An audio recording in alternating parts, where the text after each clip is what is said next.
And after tomorrow sometime, Mick Magnuson, who is our tech guy, will take this Zoom adventure and put it on our webpage. So if you are curious what's going on, you can go back to the webpage. At the top right-hand sign, there's a red oval, I guess it would be. It's probably, some of you who did better in geometry than me might know the true name of that symbol, but it looks like a flat tire to me. And you go there and you'll find a whole bunch of different versions of this talk and PowerPoints that we've used in the past on YouTube, and there will be some other information there that you'll be able to get. We think it is super important for families to communicate with each other. And if you've got a sibling, if you've got a spouse, you know how important it is for we talk to each other. And we'd like to be predictable for you. Every once in a while, we'd like to surprise you like you do to us. You do something nice for us, or you say something that gets back to us that's a nice thing, but we want to be predictable. And so this day, after having just about 200 of our families, and we've got about 600 families around numbers this year, have been in on one of these talks. They've been different topics, but we want to start to tell you a little bit how we make decisions. And after we've done that, it'll be a short talk, and then you can ask any question on any topic that you want. And we will answer as truly as I can. There is a board member proctoring this, so I won't be able to make things up like I have in some of the other Zoom talks that we've had together. Thank you for smiling, Missy Pearson.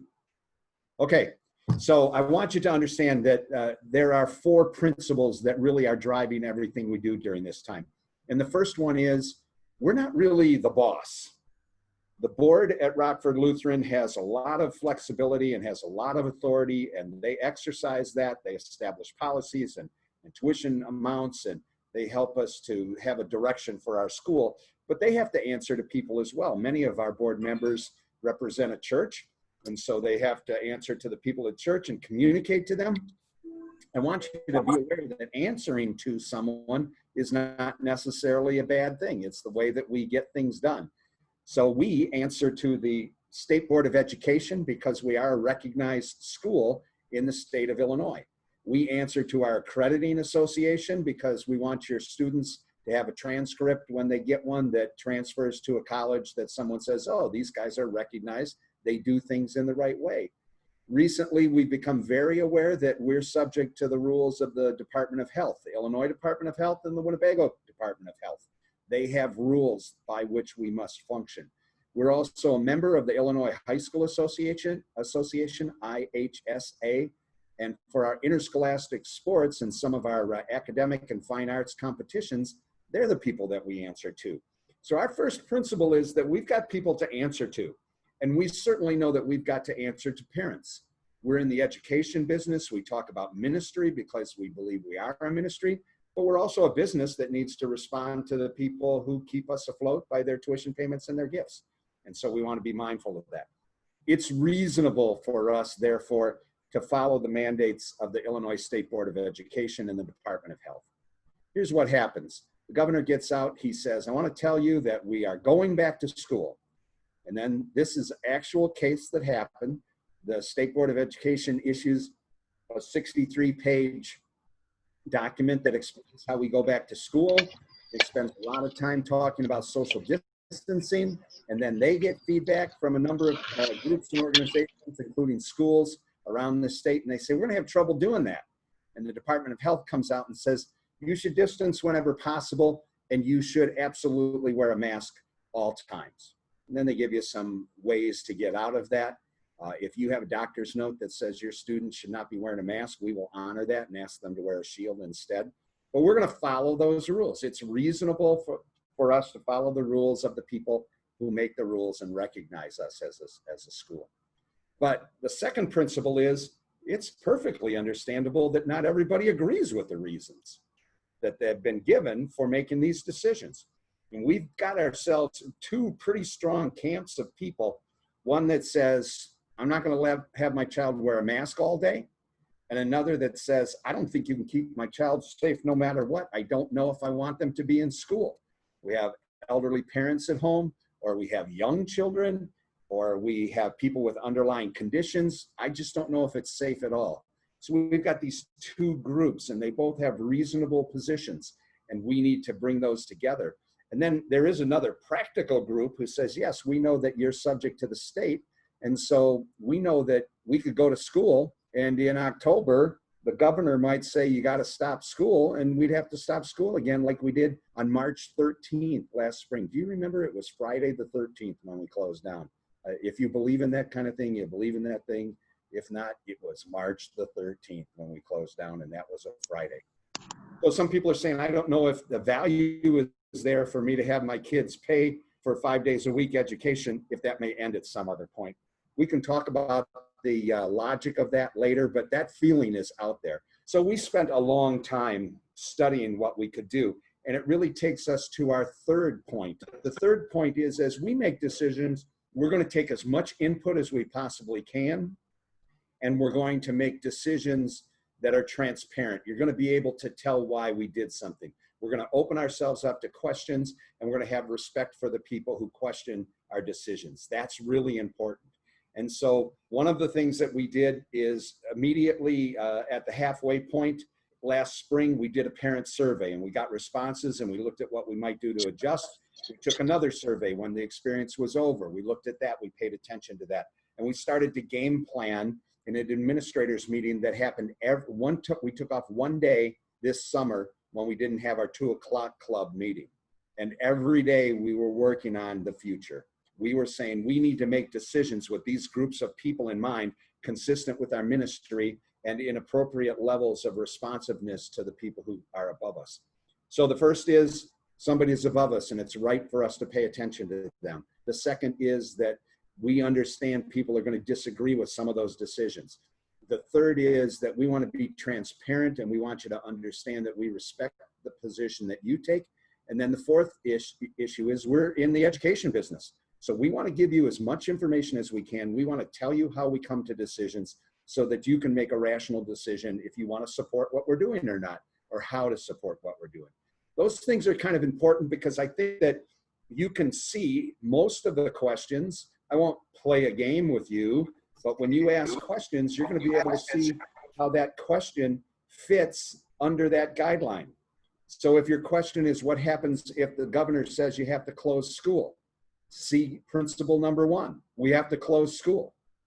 The second question is, what happens if parents don't want to send their kids to school all day long? See number 2, it's reasonable that people disagree, and we have to find a way to approach them. Number 3, we'll tell them about that decision. Number 4, we'll give you the data you need to do that. So number 4 is really showing itself in this series of Zoom talks so that you can ask questions and we can explain what's going on. We can give you the information you need to make decisions. Number 3 is we're transparent in these calls. We just tell you how we got to where we are and what we think might happen. I want to take a pause right there because I know you're going to have a lot of questions that have nothing to do with that. You may have come with questions already that you want to ask. I want to tell you what's going to happen in the Zoom calls tomorrow and Friday. And if you start to type questions into the chat, we will answer those questions. And if there are no questions, we'll go home and listen to the White Sox on the radio. So on Thursday, tomorrow, I don't know if you're aware, and I'll answer some questions as best I can, but it's very preliminary. The Illinois High School Association came out today and gave us new rules about what we're going to do with interscholastic sports in this school year. I can tell you a little bit about that, but tomorrow our athletic director, Mr. Henry Robeson, will be answering questions. And some of you will certainly know that we have other co-curricular programs. It's not just sports, it's music. So Mrs. Monica Benolkin, who is our orchestra director, will be here to tell you how we're going to socially distance in music classes and what's going to happen to concerts and how we're going to move forward there. We're going to have an advisor of one of the clubs talk about how kids will still get involved. A lot of parents want their kids to be in school 5 days, and they understand the whole experience, which is part of another set of principles that we have, is that kids need to be involved. So how will kids be involved in phase 4 of Illinois' reopening plan? Then on Friday, I think many of you will want to be there. And since the movie theaters are closed and the baseball stadiums is at restricted seating, you can come to this Zoom. You can have a date. You know, you can sit together, you can have a latte if you want and watch what's going on, or you can gather the kids around and say, you know, they used to sit around the radio and listen. Today, we're going to listen to the Zoom call, and we're going to tell you what a day will look like. We're going to encourage you to use one link so RLA can tell you what's going to happen through the words of Mr. Woodkey. And then we're going to have a second link that Mr. Quartz will tell you what's going to happen. Members of our medical staff will be in each different location so that you'll be able to ask questions about the car line at RLA and about after school at Rockford Lutheran Junior Senior High School, which we affectionately call 3411. I'm trying to see if that catches on. 3411, anybody know? Anybody know? 3411, Bueller, Host, what's 3411? North Alpines, the address of the junior high, senior high building. That's why he's a head pastor. He's got the answers. He's quick to provide them. So we call it 3411. And if I slip into that language, it's okay. I have to tell you, it's pleasantly distracting because the center square in my Hollywood Square arrangement is Miss Pearson again, and she's got that static smiling picture. So if I'm ever feeling bad, I just look and she's smiling, and it's like crowd noise back to me. Good feedback. Don't take it down. Don't take it down. Leave it there. So Thursday, we're going to talk about co-curriculars. All the questions you have about that, we'll get answers from the people who do them. Friday, you can choose between the RLA Day in the Life and the 3411 Day in the Life. I know that a lot of people are asking about our at-home program. You know, as I listen to the descriptions of choices that schools are making, it sounds a tiny bit like what we're doing. But I want to tell you there's a significant difference, and this is what I mean about making decisions. So Steve Jobs said you can't connect the dots looking into the future, but you can connect the dots looking into the past. And if I look into the past, I see that 6 or 7 years ago, we put on our transcript that you had to have an online experience. And then 4 years ago, we built Core, which is designed for a more flex style of learning. And then 3 years ago, we went to one-to-one devices for our high school, and then we went to one-to-one devices for the whole school.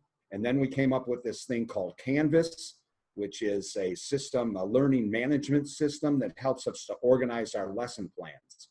And we have slowly been getting ready for what happened to us on March the 13th. We were changed. We weren't inconvenienced. We weren't taken out of our comfort zone. We were changed. And if anyone tells you that education didn't change on March the 13th, 2019 in Illinois, they're missing the point. And we want to make sure that you know that we're not missing this point. I'm old enough, I'm probably the oldest one on the Zoom to remember typewriters. And I don't mean that fancy thing that had a ball, Selectric. I mean the ones with the hammers where it would come down and it would sound like a newsroom. If you want a great window into my world, watch All the President's Men and listen to the newsroom with the clickety-clack of the typewriters. So you could do a term paper on a typewriter. And then we went to college and they introduced keyboards, and you could do a term paper on a keyboard, but you could also cut and paste. And that gave us an ethical challenge because you could cut and paste things that weren't yours. And so we grew academically in our capabilities, but we were challenged ethically because of that change from a typewriter to a keyboard. And we got more sophisticated with the keyboard, and we got laptops, and then we got Apple computers so we could do all the creative stuff. We went far beyond what a typewriter was. We can still just do a paper.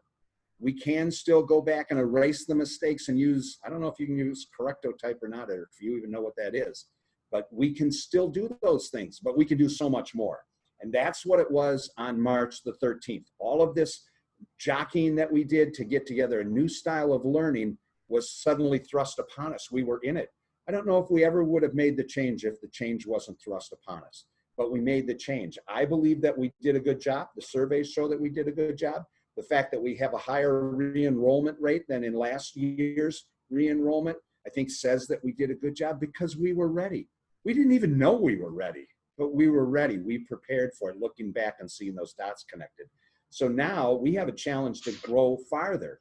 And this is education talk. I'll be real quick on this. But what we decided was that what counts educationally is that you know every day what you want. You know how you're going to get there. And when you get there, you know what it looks like for every day, for every class, for every teacher from PK through grade 12. And so if you listen to some of the teachers talking nationwide on cable TV, they'll tell you, we didn't have any professional development. We're not ready for this. We spent our whole summer doing the professional development on this plan. Our board authorized us to have faculty members put their work on the learning management system. So I can tell you that pretty close to right now, since this is a work week for us, every teacher in the system can tell you the objective for the day, the place where you're going to get some learning about that, and then an assessment to say, did we do that? So we want to go forward. We want to help people to understand that our system is different. And here's the biggest change. In October of 19, we saw parents really as consumers. Parents would say to me very frequently, and it was always kind of scary for me, we're not paying money for this. We could get this in the public school. I thought this was a Christian school. We're paying money for being different. Well, we are going to be different. And what we're going to say to parents is, you're not consumers, you're stakeholders. You're giving us your most important asset, your children, as an investment. We want to draw you into the process. So some parents will even have access to the pages of Canvas so they can check on their kid. You know that we have Skyward so you can check on your kid. Your investment, you can check it every day. It won't be scrolling on the bottom like your stock investments, but it'll be there for you to check every day. You know, I can say this because I was one. Teachers sometimes have a control freak place. I certainly exercised mine when I was coaching, but we like to control stuff. A lot of people like to close the door and do what they're going to do. Well, that's not the way to go. Teacher really should be a guide. They should help people to understand where they're going, stand next to them, and that's what it does. Our teachers are going to be telling kids, this is the content you need if you want to be an educated person in U.S. history. That's the objective every day as we go along. And here's how you're going to get that. Some of this in the file will be PBS shows. Some of it will be movies. Some of it will be readings. Some of it will be recorded by the teachers. And you saw some of that in the spring if you were with us. But now we're going to accentuate that even more. As we go forward, then we'll tell you how you're doing. So it's very simple. What should you be doing? How should you be doing it? Did you do it? But that's a radical change for education, K through 12. And what we're doing is we're growing into this change, the way you grow into a computer compared to a typewriter. And what I want to tell you most schools are doing is they're accommodating the virus. We're doing that a little bit. We're changing the way we're going to do lunch. We're changing our cleaning methods. We're making accommodations. We're going to take temperatures. We're going to ask kids to certify. We're going to be mandated to have travel restrictions, and I'm sure you want to ask some questions about that. Those are accommodations that we have to make because of the virus. But our teaching and our learning, that's a change. That's a transformation. That's different. That makes us unique. And so when I hear other schools are doing, you can learn online or you can learn at home, I don't necessarily think that's the same thing. So as we're guiding our decisions, we told you about the 4. We're subject to others. We understand there will be disagreements. We want to be transparent as we explain that, and we want to help educate people to make good decisions. And then the change is that parents are more stakeholders than consumers. Teachers are more guides than dictators, if I could use that word. Don't tell the teachers. Any teachers on here? And that students will own their own education. And we'll hear that over and over, and we'll harp on that, and we'll pound on that, and we'll help people to understand that. And if you know those 4 principles and those 3 changes, you're going to get a good idea what every decision that we make is going to look like. We're going to run those past our core options, our core values. We're going to run those through the 4 principles, and we're going to make sure that people understand the change. I've rambled for 22 minutes. I see that we've got our first real question. I'm going to stay for an hour, maybe a little longer. Some of you I know like to play a game. Steve Pletch likes to be the last one off. So we don't know if we'll let him do that today, but I'm going to have Pastor read the questions. Yeah, Don, I like your illustration of how things change, because my 7th grader's been taking pre-algebra this summer to move up to algebra.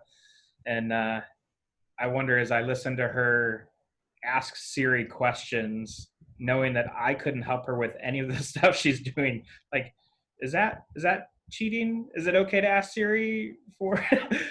So yeah, new technologies is new learning, and that's part of it, is figuring out how do we use the technology to learn. So couple questions. First one, both from Tanya. The first one is any communication needed if we decide to opt for the 5 full day in-school program?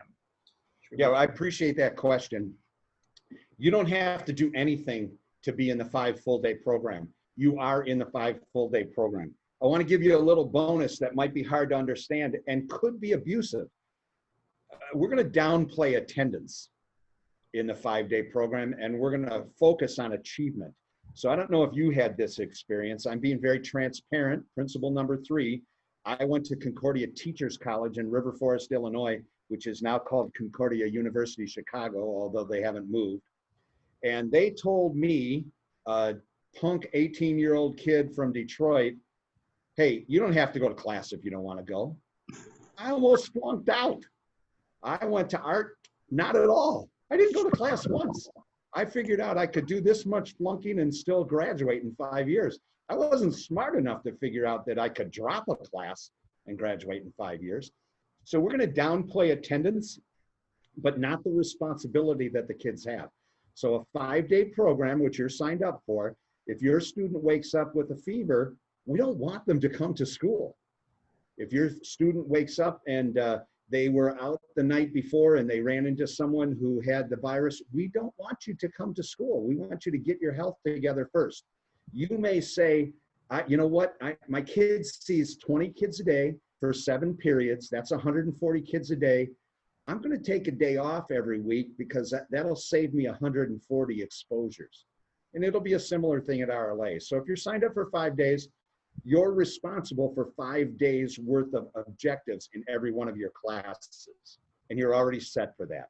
One thing I want to share with you is, so number 1 principle, we're responsible to others. There will be a lot of schools that aren't big enough, physically big enough, to do what they need to do to socially distance. At RLA, we've set up some class limits, and those class limits will be respected so that we can space kids out to the best of our ability. I don't know if you have a pencil and you want to write this down. I'm just kidding. You'll forget this instantly. But during a week at 3411, there are 3,226 student class periods. So Gillingham has 7, James has 7 more. That's 14 class periods a day. There are 3,226 of them a week. In that whole time, we will not be able to social distance 125 students. Every week, 125 students will be not able to fit into the class. Let me give you a graphic example that is the numbers won't work. If you're in Algebra 2 class, 2nd period, and there are 20 people assigned to your class and only 16 fit, then every day, 4 people are going to be asked to leave the room. They'll go to the core or to the auditorium, which will be set up with 2 adult supervisors to help them. They'll be highly trained. One is a 17-year former college teacher. One is a PhD who was with us last year in health and science, and then 2 paraprofessionals. They'll be sent there, and they'll either be asked to Zoom back into their class or given an assignment. So you might have the same kids out each day for a week because they're working on a group project. But guess what? Out of 3,225, that's only going to happen 125 times. And that's because our classrooms can handle the size of our student body. That's why we're able to go to school 5 days a week safely. We want you to know that, and we want you to share that message. There's none of this 2 days a week and that kind of business. We can handle it. So you don't have to do anything if you want to be 5 days.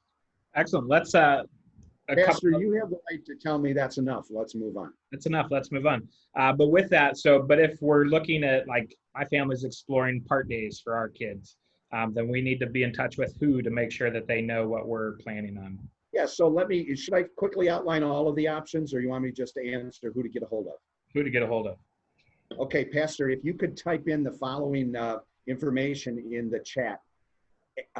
N for Nikki Tibbetts, TIBBETTS @rockfordlutheran.org. Nikki Tibbetts, who is the mother of Tyler Tibbetts, who last year went to school 2 periods a day as a part-time student at 3411 and played football for us, is a former homeschool teacher. She'd had 2 kids get through their homeschool all the way through high school and get them to college. She's the person who's going to help you as we talk about customizing your student's day. If you want any customization, the lady who you need to get a hold of is on the chat. I can tell you right now that the list of kids that have indicated, families who have indicated they're interested, is already 82. Now that doesn't mean we'll make that change, but it does mean there's a lot of interest. So we'd like you to get a hold of them, and we'd like you to declare out of all of the interest that on August 5th or before, you tell us what you're going to do so we can start to sift out all of the responsibilities that we need to do and start hiring staff. Excellent. Next one's, what are Christian service hour requirements for 2020, 2021? The answer, I think, is all students have to volunteer at Our Savior's Lutheran Church, right? Yeah, if you've got a job for them, that's right. Our Christian service volunteers, many of you know, every student has a set of hours. We're going to be looking for getting back to school and reestablishing that number because there's a lot of situations kids can't get into. So you'll learn more about that from your specific teacher when the school year starts. How will chapel work?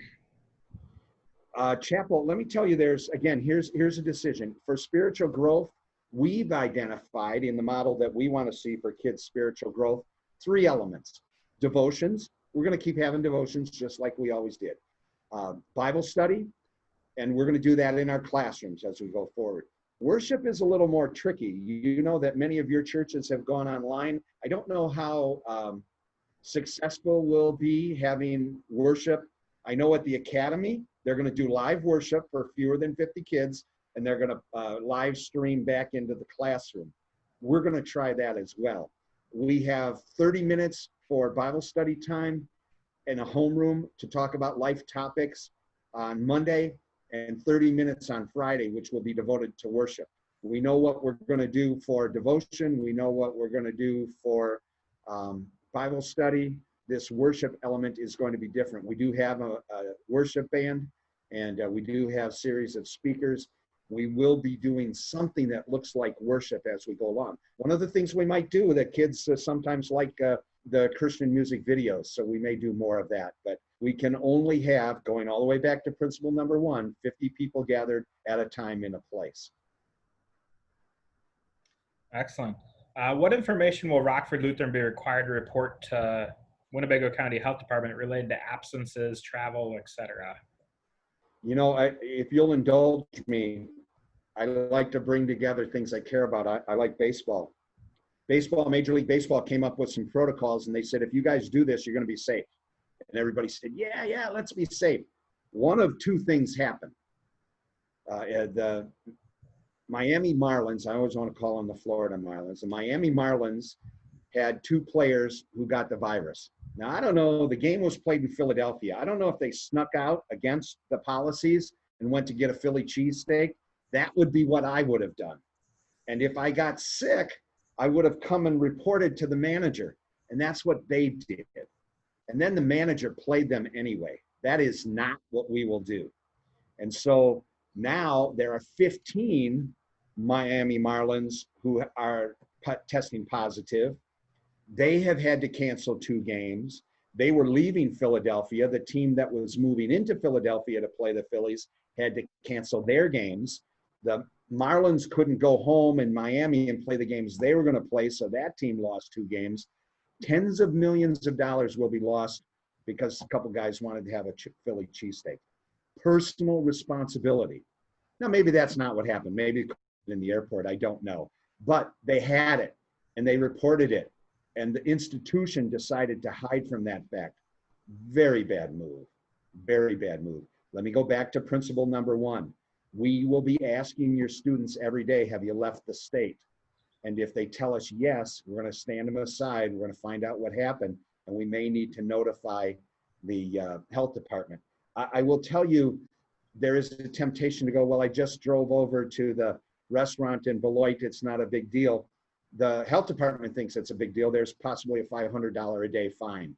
We have to tell That's our responsibility under number one. It's not ratting you out.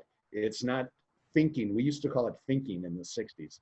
We have to tell it's our responsibility. It's your responsibility. I'm a little worried because we have mailed to you, and I think we did it just today. The requirements change on a regular basis. And our faculty members, a lot of them were counting on taking their kids to college. And now they're struck with, if I take my kids to college and I come back, I have to quarantine for 14 days. I can mention this to you. You probably know either of them. We have Mr. Jason Miller teaches in our middle school, and Mrs. Stephanie Miller teaches in our kindergarten, and they have a son who's going to college for the first time. One of them is going to take him to college, and therefore, one of them is going to have to be quarantined. We're going to say to the Millers, please don't both of you go. I know it'll be a issue for Brandon. It's more of an issue for girls because you got to unload all the shoes that they take to college with them. But for the boys, you got to unload all of the posters. Should I not said that, Pastor? So I'm old. I want an excuse because I'm old.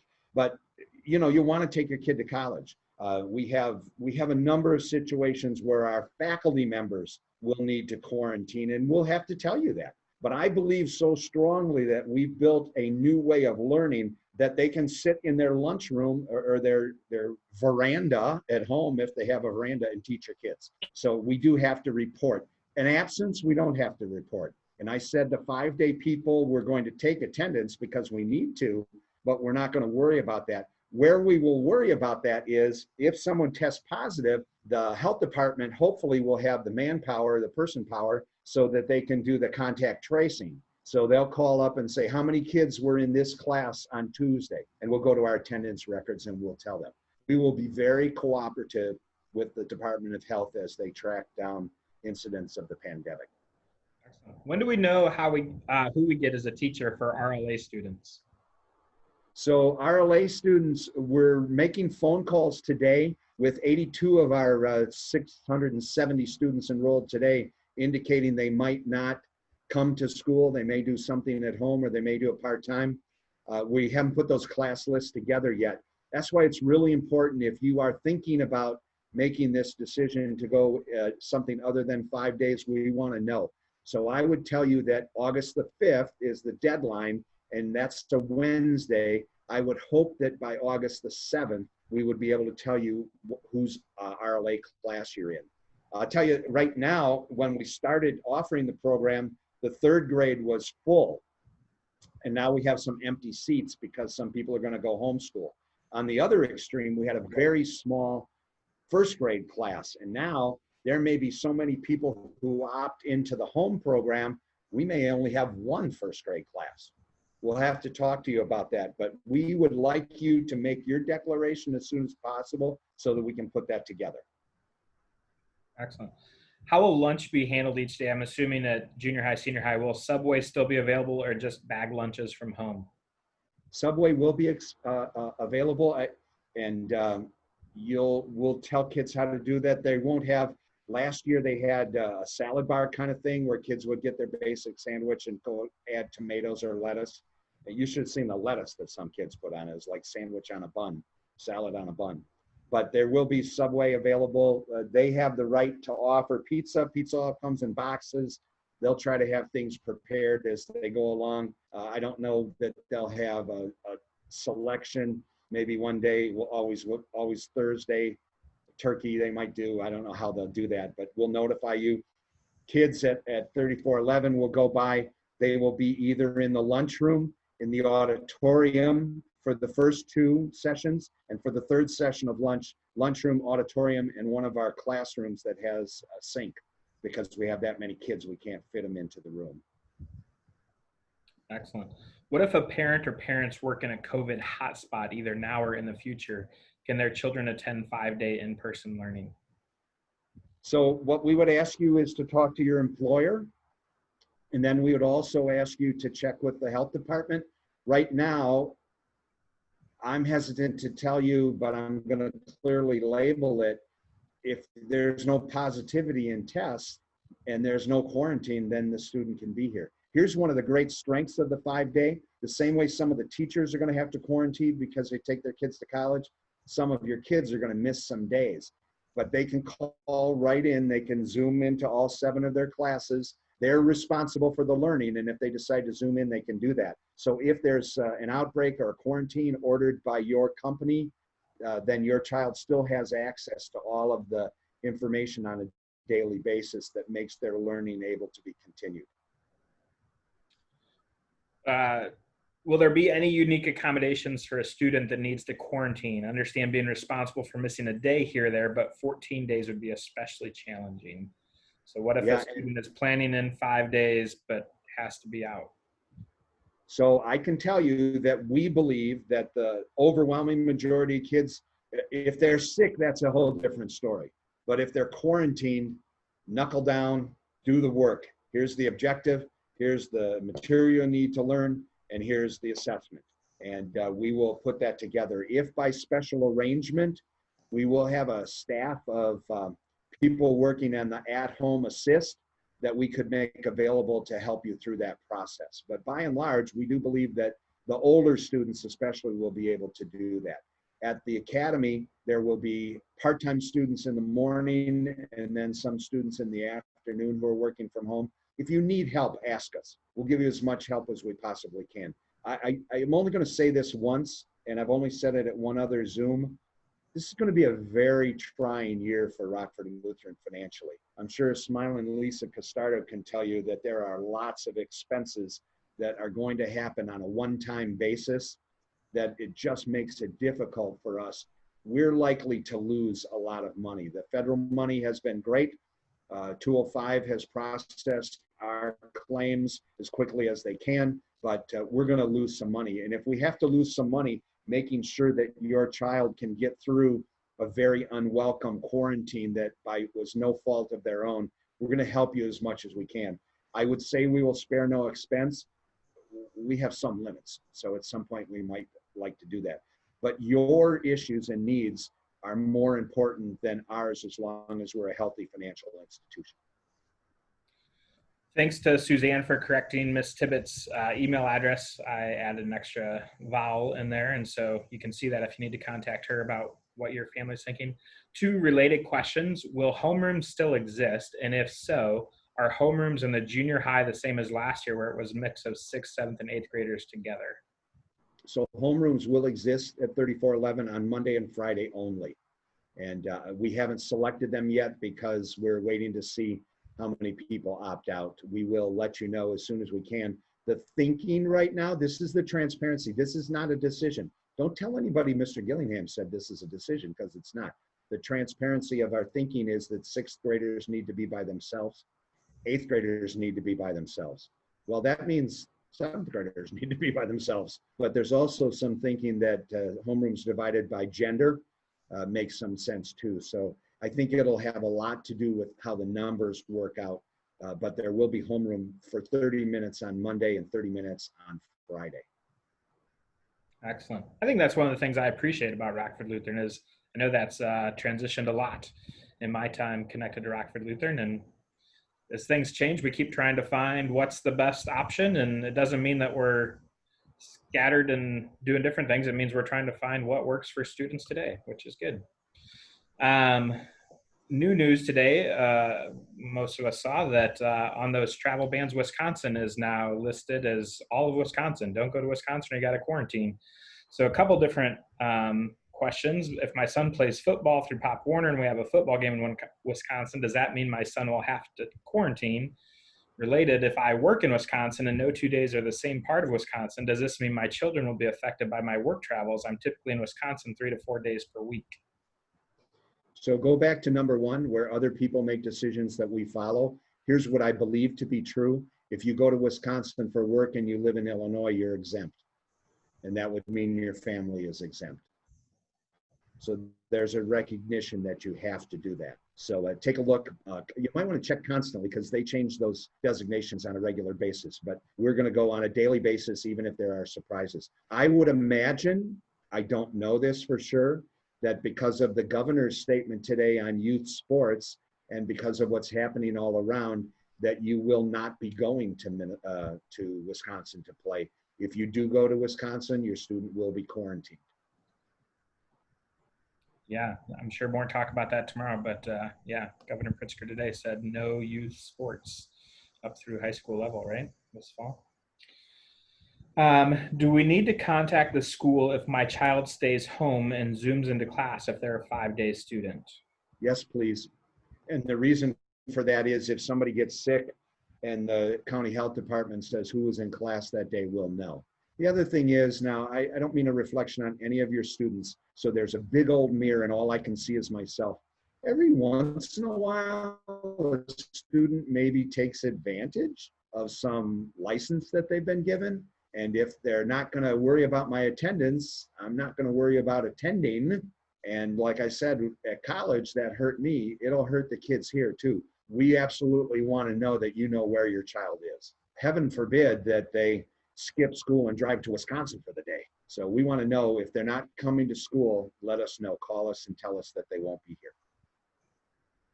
Think of how much better these students are going to be when college comes because of this experience.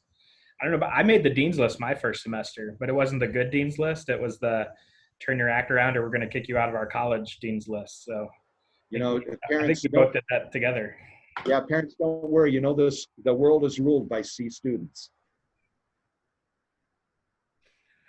We've actually gotten through all of our questions, so give it a minute. There's another one. Is the grading scale restored to what it was before the change at the end of last year? So we're normally like the 92 to 100, right, as an A, and partway through this spring we changed it to 90 to 100, right? Something a lot around there. Yes, that is correct. We changed that, but the grading scale will be back to what it was. And if you like the old grading scale and you want us to keep us, send us a note, and we'll see what's happening, and we'll try to answer back to that. But we believe that one of the things that distinguishes us is that we do maintain a higher standard. There's constant discussion about that, whether we're actually hurting kids or we're driving them to be better. I can tell you that if the measure was 89, somebody who had an 88 would want it to be 88. And if it was 91, somebody who had a 90 would want it to be 90. And it is difficult, but we are going back. Another Wisconsin-related question. If we have a family home in Wisconsin we occasionally go to on weekends, we don't leave the house or visit public locations while there, would our daughter still have to quarantine? So here's the rule. If you go to Wisconsin and you come back, you're quarantined. The only exemption is if you work there. And this is one of those things that in some other states has caused lots of problems. How can you tell me you can't go to the house that I own? Back to principle number one, the health department says you can't go to Wisconsin and come back and not be quarantined. So if it's your weekend home, and please play by the rules. You know, I had a parent tell me today, we're keeping everything real low and quiet on Facebook. I said, don't tell me that. Tell me that you're going to follow the rules, and we'll do that. Hopefully you'll be able to overcome. You know, some of you will take your family to Wisconsin because you want to close your cottage, and we understand that. I mean, we've built the system so that you don't have to be here every day. We think that it will be good for you if you're here every day. You don't have to be here every day. We've changed. You got to let go of that. That's one of the hardest. I feel sorry for the people who still have in the family Bible their perfect attendance from 4th grade, and they still bring it out and bore their own kids with it. Hey, it's an accomplishment, and it's a good one, and I hope you do it. I love Cal Ripken, who got famous for just playing games. But what I want to tell you is it's not as essential. So if you feel like you have to do that, do it. But there is a cost, and it is the quarantine.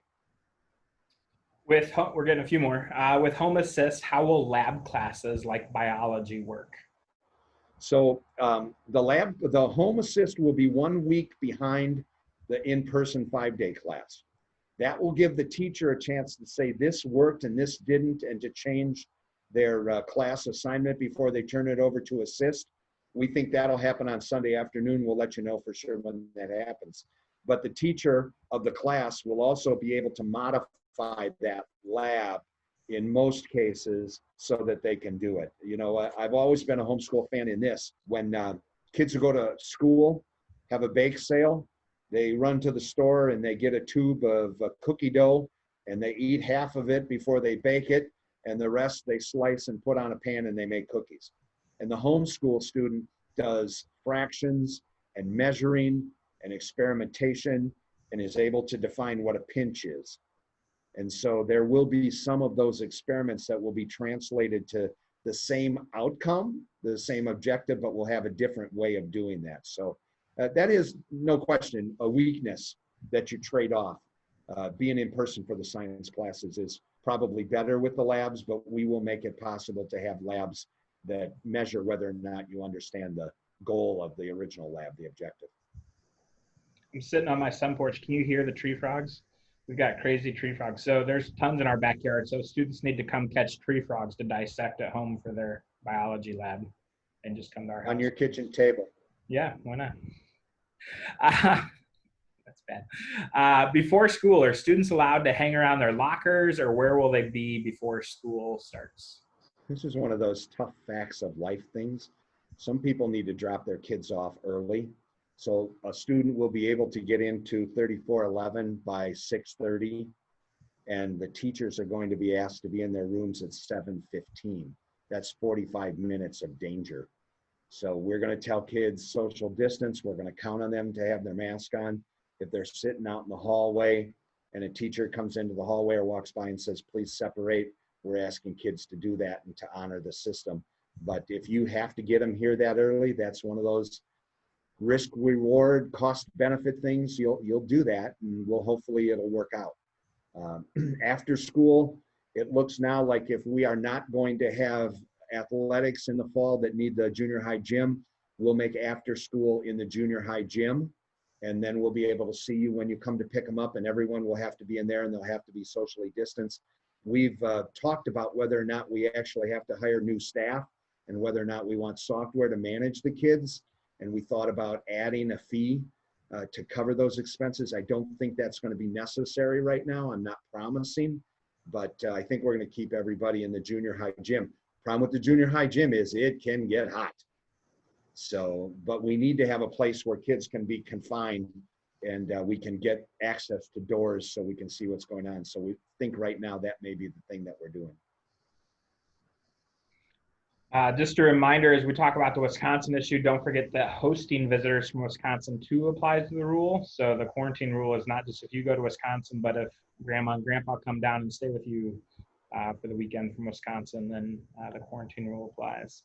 Yeah, and we're going to keep giving you information because they change, but on our Facebook site right now is a number of posts from the Winnebago County Health Department. They're pretty good. If you text them a question, you can't type it on a typewriter, but you can do it on a keyboard, then they'll send you an answer back. So if you've got questions, do that. I was wondering if a bunch of people might not get more comfortable and tell the health department, I got to take my kid back to college, and if they'd make some exemptions. I don't think they're going to do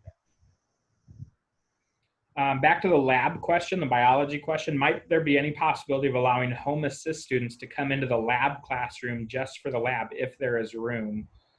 Yes. Yes, if there is room and if you can make it, yes, is the short answer. Your at-home assist will have an instructor.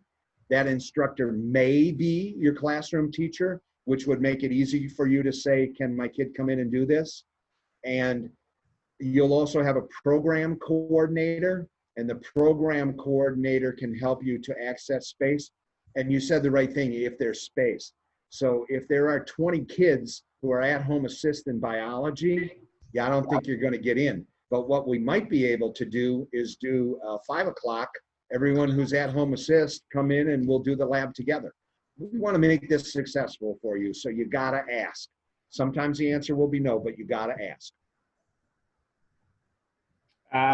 Real quick, Pastor, virtual labs. There will probably be some virtual labs as well. You know, like that Operation game from Milton Bradley. You touch the side when you're doing the frog and it makes a thing and shoots a spark. No, actually, there are some very good virtual labs that we might use. Excellent. Why can't the main gym be used for aftercare if there's no sports? You know, it probably can. The problem is this is a terrible building. I have to tell you that because I can't hide it. If I put everybody in the main gym with the air conditioning, that'd be great. but then we can't see.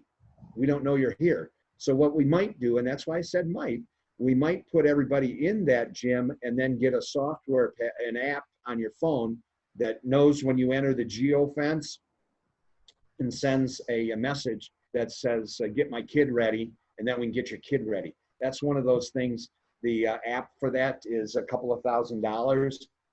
And so we might say, you know, we're going to charge you $5 for the day. We have some kids we want to cut down on too. Some kids are here from 6:30 in the morning till 7 at night. We want to cut down on some of that as well. We may use the main gym, but the problem is you can't see to find out if a parent is here. And that's when kids wander. Can I go check and see if my mom is here? No, you really can't. Well, yes, I can. Some kids have phones, so we can do it that way. We're working on it. Excellent. Will dual credit classes be offered with the at-home assist or part-time enrollment? Yeah, here's the great news. Our dual credit classes are on a Concordia, Nebraska transcript. The very short answer is yes, you will be able to do that. I know this will be tomorrow more, but are you allowing some sports like tennis and golf to proceed in the fall per IHSA guidelines? I would tell you to search your internet. I believe right now that cross-country, golf, and girls swimming will take place in the fall by IHSA rule. We'll have that out and available tomorrow. That will be the talk. But as I glanced at the release from the IHSA, golf, cross-country, and girls swimming, I believe, will be allowed to operate. And I'm sure that our local newscast will have information on that as well. But if you can get past the paywall of the Chicago Tribune, I know it's there. I'm not sure that the Register Star has a paywall. And if you can get past that, it'll be there as well. And all changing, right? I mean, Governor Pritzker just made an announcement about youth sports today. So yeah, so youth sports, the headlines on most of those posts are not accurate. They say they've canceled all sports. They haven't. They put a lot of restrictions on some and canceled some others. And they let the high school association make the decision. Here's the secret fear that I'm going to tell you is no longer a secret. A couple of weeks ago, maybe at the beginning of this month, the Illinois High School Association came up and said during the summer, you can have full contact with no mask. The Illinois Department of Health 3 days later said, are you crazy? You can't have any contact. Put your mask back on. So if mom says it's okay, you can do it. Well, the high school association said A, and the health department said B, and we got to follow the B rules. So this is the rule today, and we understand it today. And if it changes a week from now, we'll tell you about it then. I think this last question, really what they're saying is, could we knock down the junior high gym and build a parking garage with a swimming pool on top? Have we ever considered such a possibility? Write me a check and dribble it over to the rim on the north side of the main gym. Again, we've hit, I'm pretty sure I haven't missed any. So I think we've hit all of our questions currently. If we missed your question, please type it in again. Here's two more. One I'll ask personally. So go to the part-time, can they come at different times? So for example, one of my students doesn't need to be there for the first 4 hours of the day, but the last 4 hours, the other one by opposite has to be there for the first 4 hours and not the last 4 hours. Can they come at different times if we communicate that? So RLA, the only way you can go part-time is in the morning. That's when they're going to pack in reading, writing, and arithmetic, which is math, English, and English arts, reading, English language arts. That's only going to be, if you're part-time at RLA, you have to come in the morning. If you are part-time at 3411, you have to come and go once a day. So I don't care if you come period 2, 3, 4, 5. I don't care if you come period 1, 2, 3, 4. I don't care if you come period 8, 7, 6, 5. You can come less than 4. You can come just 1. But when you come to the building, you have to stay. Now, if you'd like to go to a study hall while you're here, that's fine. You can do that too, and then you can work that out. The only exception, there are 2 exceptions. One is that if you leave the building, you can come back for extracurriculars, depending on what they are. And if you leave the building, at-home assist students are allowed to come to music classes, either as part of their part-time if they're part-time, or if they're just at-home assist, they can come to the music classes. This is one of the things that we really value. Lutheran education really cares about music. We don't want the kids to miss a year, and we'll do it responsibly. You'll hear more about that tomorrow. But if you're at-home assist full-time, you can still come to music. And if you are part-time player, you can come for music and then come 3 other classes. I don't think that'll work. Okay. Yeah. Is there an option? I'm asking personal. So like our daughter will have to do, she's got split lunch and then we'll leave after the end of that one. We don't want her to eat lunch there. Will there be a place where she can go and sit and not take a mask off and be with people without their masks? Yeah, take her mask off. There won't be anywhere she can go and take her mask off. No, we want her to not take a mask off. Oh, yeah. When kids are in the building, I'm wearing my mask now, just as an example. I'm alone in the building. You got to wear it in the building. Now, you will see me. I've taken a couple drink of pop. When you're eating, you can't do it. And if you know me, I eat constantly. So that's my way. But you might catch me every once in a while. The other thing is, this is not proper. You got to cover your nose. So, Pastor, yes, kids will be able to go to a place if they're in a gap. We'll figure that out. Hey, somebody asked me, Pastor, about tennis. Jeremy, is there girls' tennis in the spring, in the fall? And if there is, I think that you're right. That is something that is exempted. So think about those. They've ranked class contact, high contact, low contact. So you'll check that again tomorrow. And Sam said, yes, there is tennis, and you will be able to play tennis in the regular season. Oh, and he's coaching with Mr. Bourne, so he knows the answer. That's it. And he's also made a gift to the school of a number of disposable masks, which we like a lot. So a quick review: tennis, girls tennis, boys and girls golf, boys and girls cross country. And I think that's it. I think that's all they can do in the fall. For sure, check it out. Information will go out. Tomorrow is the Zoom for that. Oh, swimming, girls swimming. You're right. Gosh, girls swimming. 2 more just above this that I missed. If at-home assist is behind by 1 week, would teachers be responsible for coordinating in-person lab opportunities? So, tremendous question. That at in-person lab responsibilities, you can, remember I said, I don't know if your teacher will be your instructor. If your teacher is your instructor, they can coordinate with themselves. If your instructor is able to reach the teacher, which they should be able to, they could coordinate that. You're going to be behind, so you'd have to say, yeah, I can do this. That would be a problem. It's more likely that the coordinator of the program will say, I'm going to set up a lab time after school hours, and anybody who wants to come and do their lab that way, they'll do that. This is one of the things that it'll be in that resource file of how people get things done. Being 1 week behind is a disadvantage for that coordination. Aurora, I might need you to unmute and help with this unless this makes sense to Don. Aurora says, will you consider half days, half class in AM and half at afternoon in class, and then online for 3 hours, vice versa? I'm not sure I'm quite processing that. So. Aurora, take your mute off, would you please? Come on, don't be shy. I'll try to answer if she can't get unmuted for some reason. I think what the question is, will you consider half days, half class in the AM and half at afternoon in class and then online for 3 hours? Once you come to school, you have to stay at school.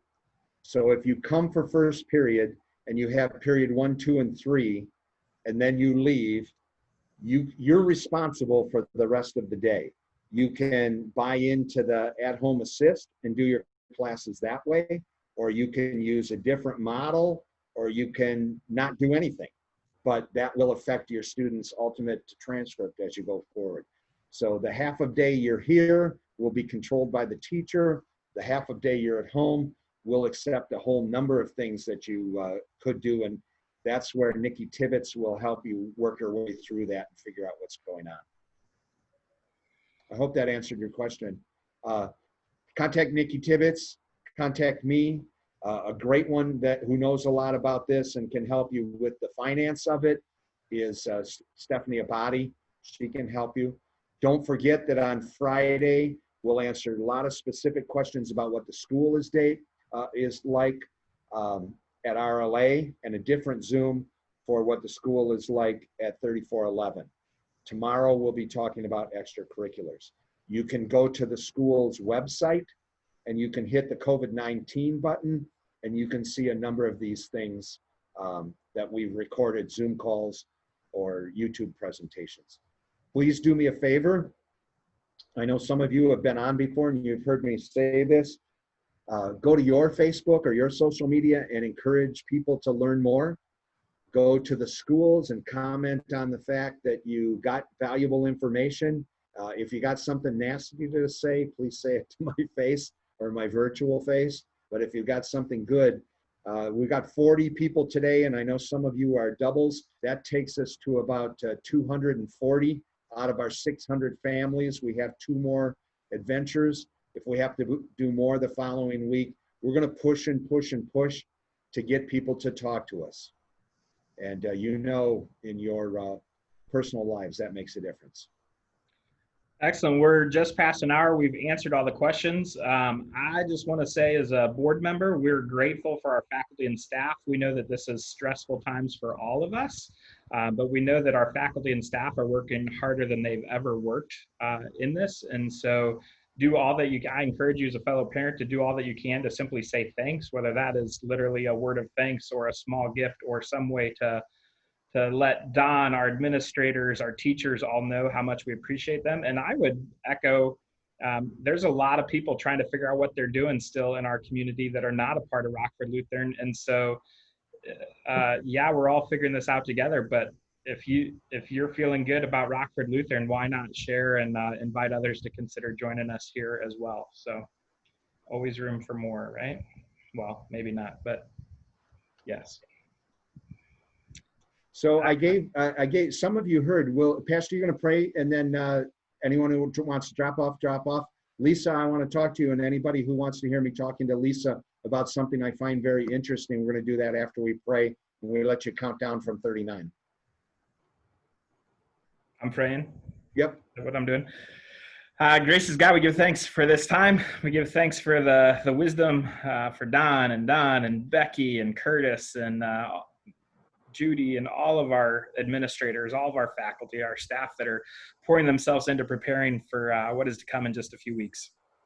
Once again, continue to bless us with good community where we encourage one another, lift each other up, celebrate one another, and try and help keep one another safe in the midst of this craziness. We pray for healing, and we pray for answers, and we pray for vaccines. In Jesus' name, amen. Amen. So you guys can count down now from 39, take off anytime you want to. Lisa, I talked to Sabina today, and she has homeschooled in the past, and she was a professional educator at Concordia University in the early childhood program. And I told her she wants Sonny, her youngest child, was a homeschooler for a while, and then he went to Walters Junior High. And then the COVID hit and they went down. And now she's wondering what she should do. I said, well, certainly you could do our at-home program, but there are some disadvantages. He can't be as great a part of it as he was at Walther. But if she wants to, here's our vision about us changing and not accommodating. I offered this former homeschool teacher an opportunity to start a franchise in the western suburbs and attract people and work with our at-home curriculum that's set up and do the same thing again. And then I suggested to her that if she didn't want to do it herself, she could go to this other Christian school that used to be a Lutheran school and became a Christian school. Don't smile at me, Lisa. And she could offer them to adopt the same program and get the same benefits. I believe this is a wave of the future. I believe that we are growing into a change. We are not accommodating a bad situation. And so Lisa's going to get a hold of Sabina on the Facebook machine, and they're going to talk about how we can make this concept grow. It just makes sense. Tell the kid what you want them to learn. Tell them where to get the information to learn it. Measure if they learned it or not. And after a year, they're going to have everything in place. They're going to have a year's worth of credit. And to let you know how important this is and how different it is, the state of Illinois, for kids who were in school last year, changed the graduation requirements from 8 semesters of English to 7.5.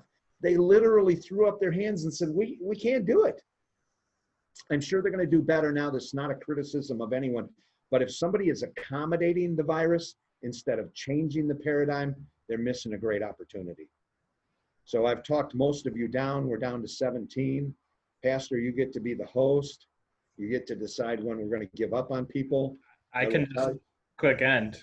I know, but you're going to disappoint Kim Crowley because this is Kim's personal, this is like her doing those last 25 push-ups. She wants to do this. She wants to be the last one. Likes to stay till the very end. Yeah, and Marla Bennett, she wants to be in there. It's like a competition between them. Maybe they just don't know how to end. Maybe they're just waiting for me. Still going. They hear, you know what it is? They hear this story from me every time. When I had my girlfriend in high school, we got on the phone. No, you hang up first. No, you hang up first.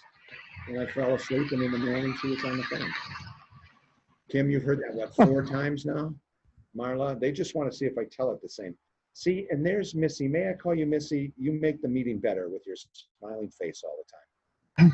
Can I actually ask another question? Absolutely. Thank you for your nice compliment. But with the Home Assist program, I know I had heard or read that with full day, if we go into lockdown again, that there would not be any refunds for that or anything. Is that the same with at home? And the reason I'm asking is my granddaughter was supposed to start kindergarten with Rockford Lutheran.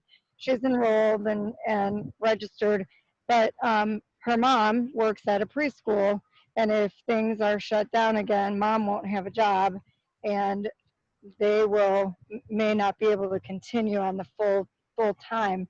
So with that Home Assist, is that a different scenario if we go into lockdown again? So at Home Assist is about half of the full price of education. And what we would do is we would work with somebody, but if we close down the school physically, we're still going to provide the at-home assist curriculum. So we would expect people would stay with us. The education is going to continue. Okay. Okay. All right, great. Thank you. Okay, thanks for smiling. You're welcome. Pastor, the 3 who are still on here, you can hang up on them because none of them is leaving. They just don't know. That Kim left. Oh my gosh. Good. This Excellent job. Steve, you win. We'll talk to you later. Thank you, Pastor. I appreciate it. Goodbye, everybody.